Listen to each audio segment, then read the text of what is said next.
আর মেয়ে কোন বাড়ির বউ হয়ে যাচ্ছে? চৌধুরী বাড়ির। আমাদের সামাজিক স্ট্যাটাস আছে, আমাদের আত্মীয় স্বজন আছে, পরিবার আছে। কাল যখন তারা আমাদেরকে জিজ্ঞেস করবে খান বাড়ি থেকে পাত্রপক্ষ তোদেরকে কি দিয়েছে, কি বলবো? আমাদেরকে শূন্য হাতে ফিরিয়ে দিয়েছে।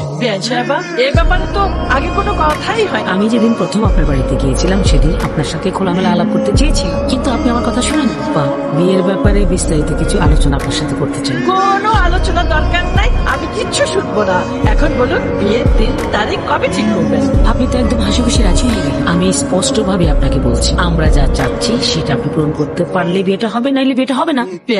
আপনি এরকম কি করবেন না? আমি আমার মেয়েটাকে অনেক আদরে বড় করেছি। এখন এই বিয়ে মজলিস থেকে যদি ওর বিয়েটা ভেঙে যায়, আমি সমাজে মুখ দেখাতে পারবো না। আমার মেয়েটা কলঙ্কিত হবে। আমাদের ইজ্জতের দিকে একটু তাকান। জি স্যার, এখানে দাঁড়িয়ে থাকবি? চল। যাবেন না, দয়া করে আপনারা যাবেন না। ঠিক আছে, আমার কাছে যা আছে আমি সব গুছিয়ে দিচ্ছি। বিয়েটা হয়ে যাক, আমাকে 2-3 মাসের সময় দিন, আমি আপনাদের সব